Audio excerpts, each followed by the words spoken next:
A lot of people that get into business coaching come from the corporate world. They come from an area where they've done an MBA. My story is the opposite. I ran a business. I worked 80, 90 hours a week. I worried every Friday about cash flow and whether or not I had enough money in the bank to pay the wages. I continually found myself making up for the shortcomings of my staff or doing the job for them or just not finding the right good people. And the reason I fell in love with the concept of business advice is when that chapter of my life came to an end and I exited that business and I was looking around for something else to do. The opportunity to get involved in business advice came up. And if I'm honest, originally I was quite dismissive.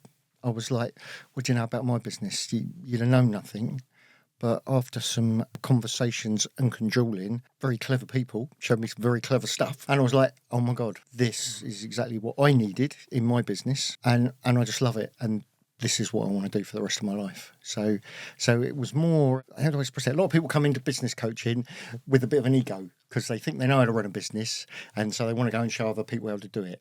I'd probably come in it from the other end. I'd ran a business. I'm not saying I'd run it brilliantly, but someone had shown me the sort of help that was available. That was the help I needed. So that's why I want to go and do it. So would you reckon if someone would have showed you earlier in your lifetime how to run the business, you would have been more successful? 100%. The reason I exited the business I was in was because I was working very, very long hours and I had a young family.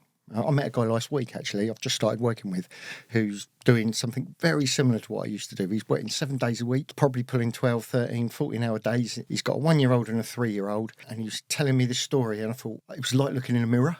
Because I was like, oh my God, this was me. You are me 20 years ago. Now, my solution wasn't to call Gary, because I didn't know Gary existed. My solution was to sell the business. That was how I got out. And I had a stock choice. It was family or business. If I'd have known I existed and I'd have had to help someone like me, I'd probably still own that business now because it was making me the money that I wanted to make. It just was destroying my lifestyle. So yeah, 100%.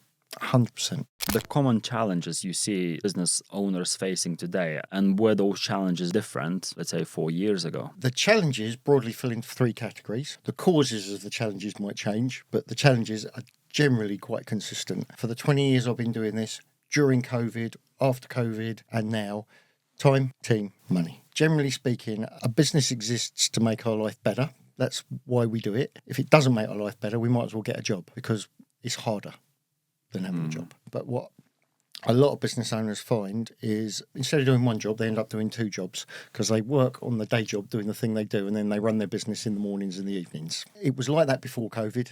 It was like that during COVID and it's been like that since. And probably the fluctuations and the effects of the time might maybe reflect the marketplace because I think at the beginning of COVID we all thought we weren't going to have any work and then the government pumped a load of money into the economy and suddenly we all had loads of work, and with loads of work comes a greater demand on your time. But that hasn't changed. I've just told you an example of someone I saw last week that's got exactly the same sort of challenge.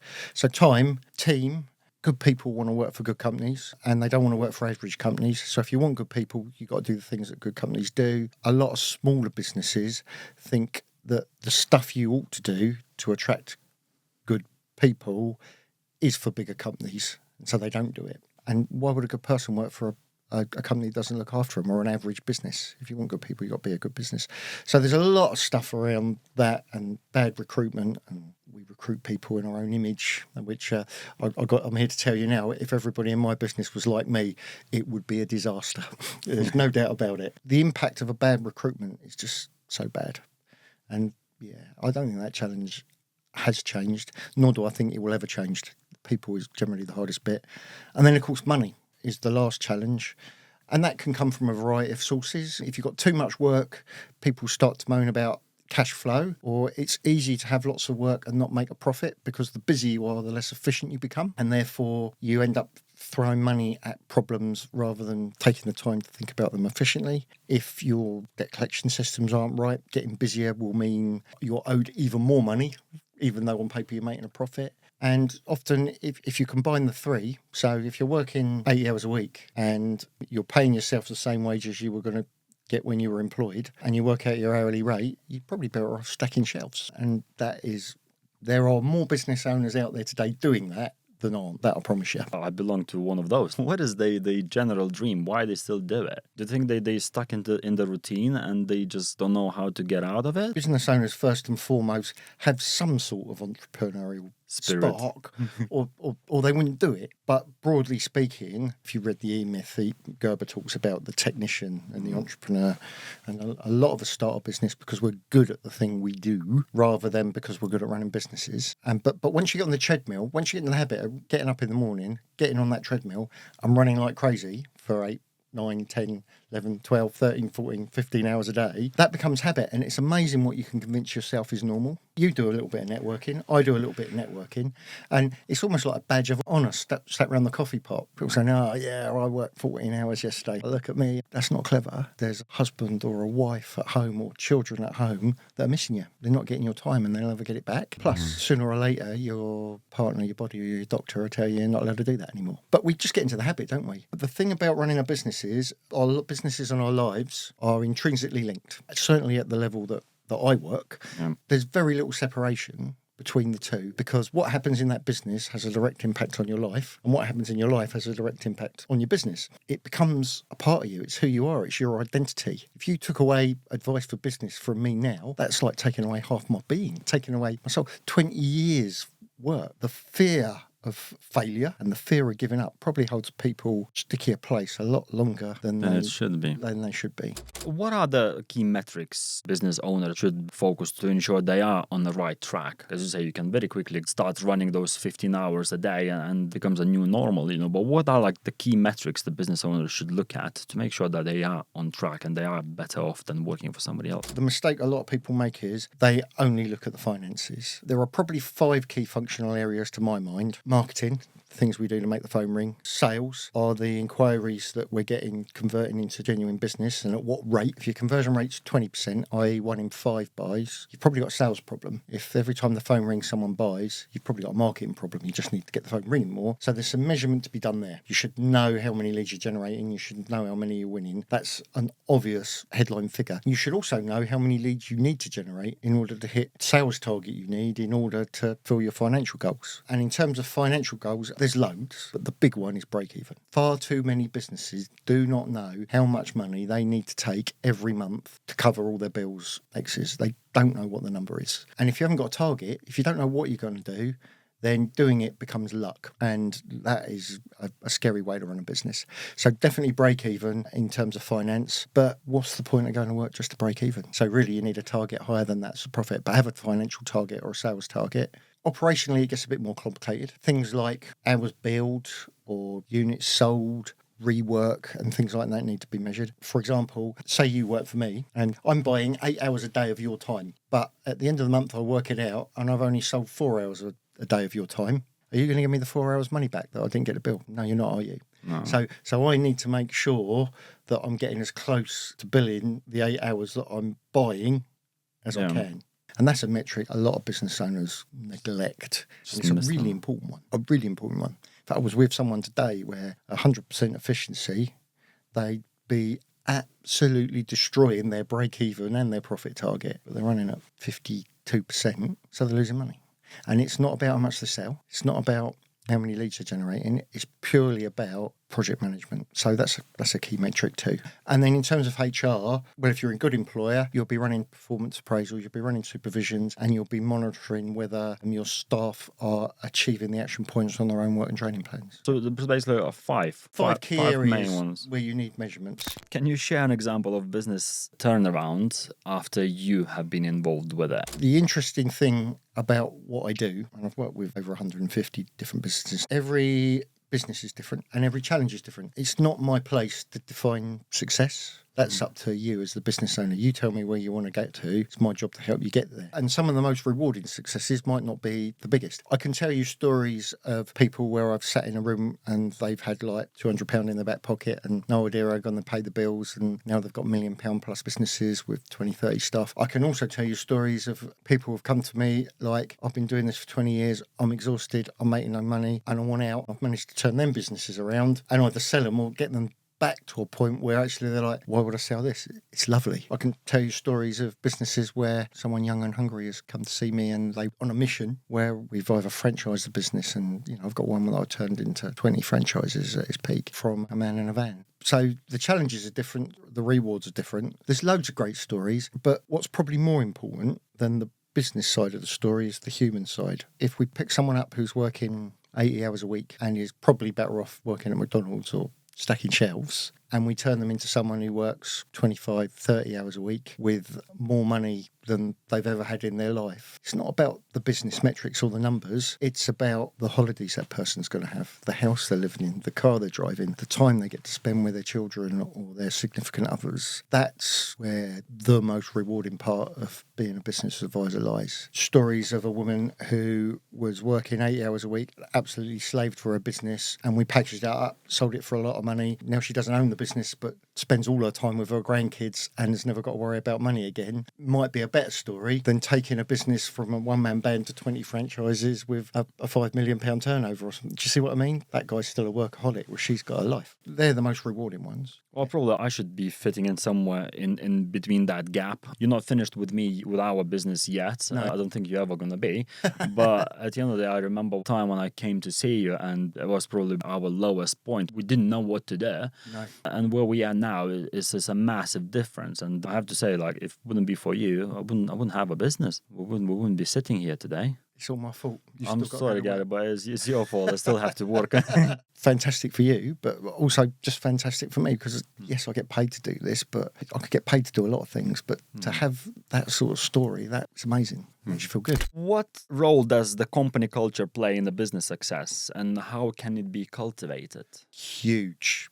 If you put more than two people in a room, you get politics. So when you're growing a big business and you've got 10, 15, 20 people, that snowballs and you'll get cliques and you'll get different belief structures and people are like some people and not like others. And it's massive. Culture is massive. Changing culture is hard, but not impossible. It's a process and it's painful. But it's just been D-Day, isn't it? And I have to think the D-Day landings, there's 20 people on a little boat going onto the beach and they know not everyone's going to make it. But they know that if they succeed, the world will be a better place. Changing culture is a bit like that. So would you say, like, to cultivate culture, probably the best way would be from the beginning, from when you have like 1-2 employees, and then make sure that the culture will translate to when you're going to grow your business to 5, 10, 15, 20, and so on? Every business should have a clear ethos about what it is they stand for and what they represent. To my mind, there are two elements to that. There's an internal element, i.e. the way we behave towards each other, and there's the external element, which is almost what do we want our customers to think and say about us. When I do performance appraisals, in the performance appraisal forms I use, there's some generic questions and then we tailor it to the business. But one of the generic questions I always put on there is, are you able to clearly state the ethos of the business? 99.5% of the businesses I work with, probably half the staff will say yes and half will say no. And then when I ask them what it is, no one will be able to tell me. Even the ones that say yes will get a bit back where they go, well, it's good customer service. You want people to behave in a certain way, you need to tell them how you want them to behave. It doesn't happen by accident. Every time you employ someone, you change the culture slightly. Some of it's to do with the leadership and the direction we supply as business owners, and some of it's designed by the structures and systems that we put in place. If we've got a good system for supporting our team, and that starts at the top, having a clear vision and a clear goal where the business is going and communicating it to everybody, and then putting in place the structures, the processes and the cultures that means that it's not just a sign on the wall, but it's something that actually we mean, then the culture will start to follow. If you're backing it up with performance appraisals, team meetings and all that sort of stuff, that structure coupled with some clear goals, values and beliefs, and recruiting people that we believe will fit into that value structure will get us there. But it's a bit like turning a cruise ship. It takes a little bit of nudging, and getting it from A to B can be a slightly painful process, but incredibly rewarding. I mean, it's a bit like having a rowboat, isn't it? If everybody on the left is rowing in one direction, everybody on the right is rowing in the other, at best you're going to go around in circles. At worst, you're not going to move at all.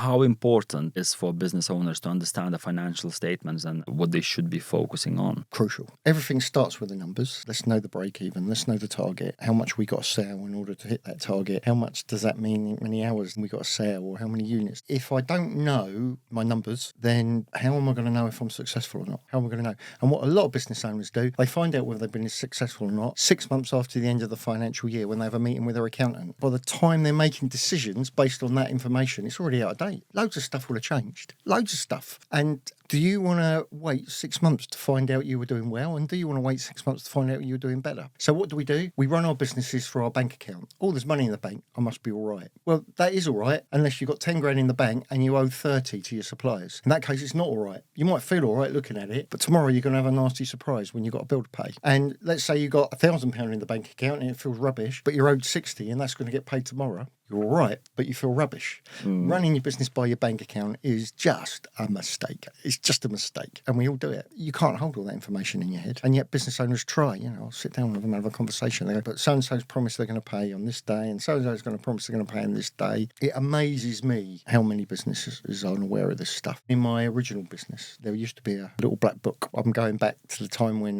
computers went a little bit slower. Minecraft was an amazing thing and all this sort of stuff. I used to have this book. At the end of the week, I'd have all the invoices, all the bills that I had received that week. I'd have a list of all my invoices that I'd raised. Every Friday, before I went home, I'd complete this book to work out whether I'd made money that week or not. And my wife used to joke with her friends. She could tell what sort of weekend she was having by my expression as I got out of the car on a Friday evening.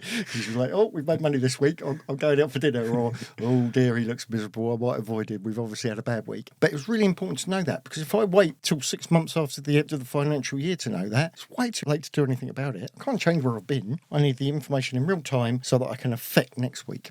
How should business owners approach the challenge of scaling their operation? That is quite a big question, but I'll give you the simplest answer I can. Business exists to make your life better. So step one always is, what do I want my life to look like? Growth for growth's sake is okay if you've got a massive ego, but most of us are doing it for a reason. When we start our business, we know that reason. Yeah, we might sit around the kitchen table with our husbands, wives, significant others. I'm going to run a business and it's going to mean X, more holidays, more time with the family, all this sort of stuff. The reality becomes the opposite and we forget the why. We get to the point where we're juggling so many paints, all we care about is paying the mortgage, and we forget the why. So step one is, what do I want my life to look like? Step two is, what does the business need to look like in order to give me everything from my life? If I want £2 million house, 20 weeks a year holiday, and a big swimming pool in the garden with 2 garages and a Porsche, and I only want to work 20 hours a week, there will be a certain amount of money I need to earn, and my business will have to be of a certain size in order to provide all of that stuff. It's possible.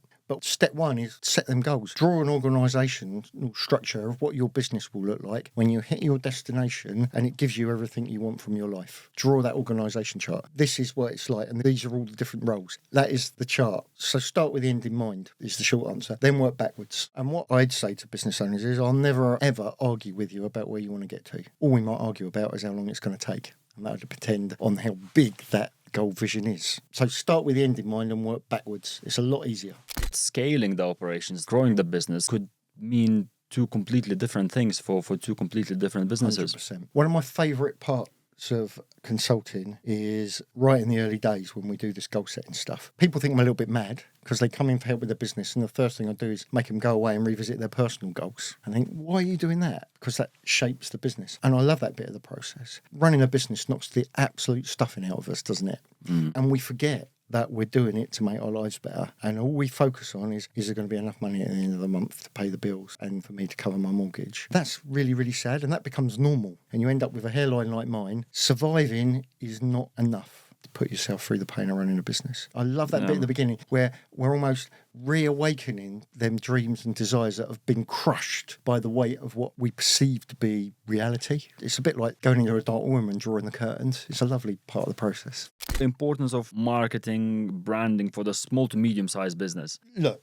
there are 50, 60, maybe even 70 different things that any business can do to generate leads. The right marketing mix may depend on the target market, the audience, what you're selling, a myriad of different things. And what business owners are bad at is market research. We decide what's important to our customers. We decide what we want our website to look like. And frankly, Thomas, I don't actually give two flying whether or not you like your website. What I care about is whether your potential customers like it. And if you hate it, but they love it, I don't care. But we don't ask them. We design one that we like. The most important part is do your market research. Work out what your A-class clients look like and then find out where they are. There is no doubt in my mind that video marketing now is an essential part of that mix. We don't even read our Facebook posts anymore, do we? We scroll to the videos. It's all we do. Step one, market research, and then do at least 10 different things. Link them together. The mistake we make, and you've probably seen it with some of your customers, they say, oh, I'll try a business card video. So they do one video,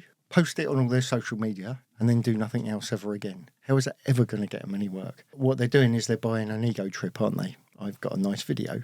So consistency is key. Video is the future. Well, it's not even the future, it's the now. If you're not doing it in some shape or form, you're behind because we don't read stuff anymore. I would say have a good blend of traditional and the digital, but if you're doing any sort of social media or digital, it should be a video now. I often saying to my clients, you are the person who pays for the video, but the video is not for you. No. My job is to make sure that your clients will love the video. Yeah, I think that's right. It's all about your customer. And again, when we cut this video up, it doesn't really matter if I like it or not. What matters is that my target market like it. I'm relevant but irrelevant.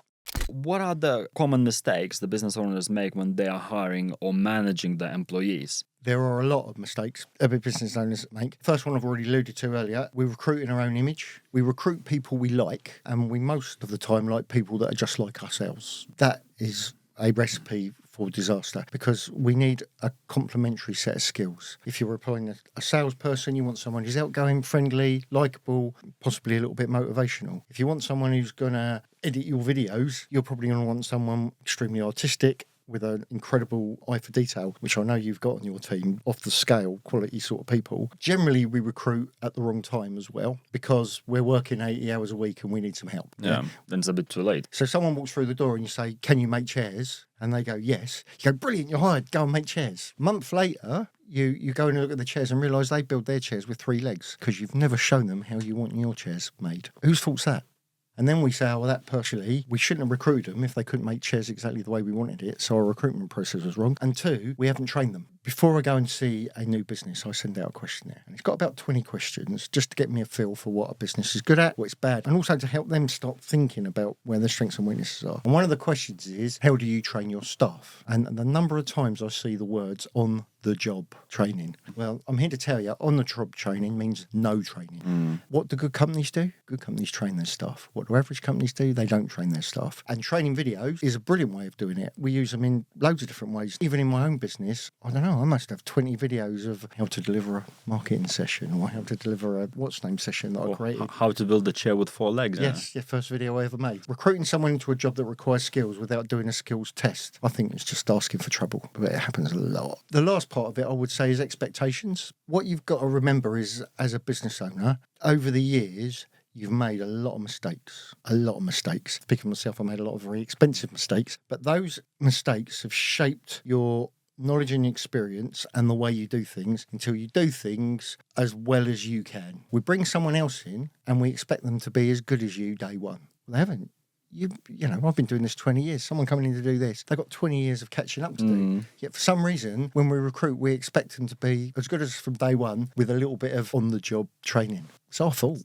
How can business owners leverage technology or external companies like freelancers to improve their operations and growth? Maybe they're not ready to employ someone full-time, but they do need some help. How could they leverage that? You do that with us, in a way. When you want a house built, you go and ask a builder. When you want a boiler fitted, you go and ask a gas engineer. If you want your car repaired, you go to a mechanic. I'm a business advisor. If I want video for my business, why would I sit down and try and do it myself? Yes, I would save a bit of money, but is it going to look as good as if an expert, certainly someone of quality at Metropolis, does it? Is it going to have the same impact? Is it going to be as good? You guys tell me stuff about my videos that I don't even notice. I see your video, oh, the lighting was wrong or the sound was wrong. I wouldn't notice any of that. Now imagine now I'm building a house. It will probably fall down. Sometimes we think that by not outsourcing and utilising experts, we're saving money. I guarantee you every time you're costing yourself money. And sometimes you're costing yourself real money because the physical cost of your time, what's your time worth? I value my time really, really highly. So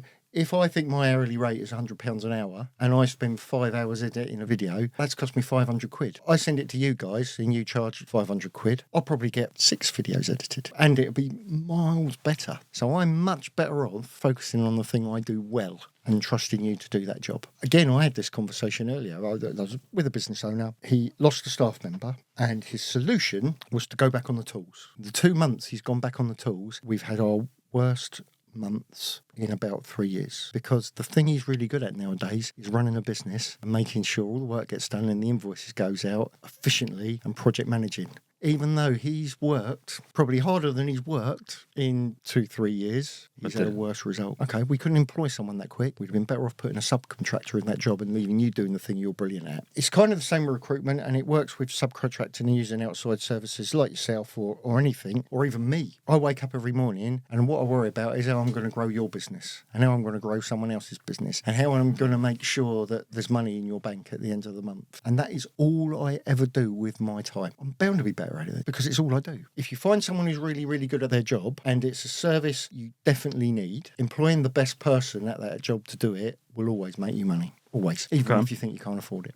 What advice do you have for business owners entering the new markets or launching a new product? Market research. I'll use the example of a corner shop. So what we do is we think, new market, we want the new widget and I want to sell them. And we find a shop where we can open our doors and we go into the shop and we start selling widgets. And a year later, it's not worked. That's the wrong way round. The right thing to do would be to find the shop, stand outside it with a clipboard and ask everybody that walks past what they were there to buy today and open a shop selling that. The wrong way to do it is to think of a new idea, open your business and hope you can create a demand for it. The right way to run a business is find out where there's the most demand and do a business selling that. The problem is there's a load of other stuff that gets in the way, like our ego and the type of business that we want to create. But a purely economist's view, find a demand and fulfill it. If there's no demand for a product, don't do it. You're going to go bankrupt. How can business owners ensure that they are providing excellent customer service? Good customer service equals customer expectation plus 5%. Bad customer service is customer expectation minus 5%. Step one is find out what your A-class clients, i.e. your best customers, expect. You want to be at a standard where you can get more of what you consider to be your best customers. If you don't know who your best customers are, do the research and find out first. And then you need to deliver what they expect plus 5%. That's good service. If you deliver minus 5%, that's bad service. Would you say you should under-promise and over-deliver? Always. But then if that's a returning client, you set the expectation for the next time. Yes. So while you're over-delivering, the next time they will be expecting that. Exactly right. But you've delivered the well. You're right, though. You've made a really good point about consistency. Going back 30 years, maybe 35 years, I had hair, believe it or not.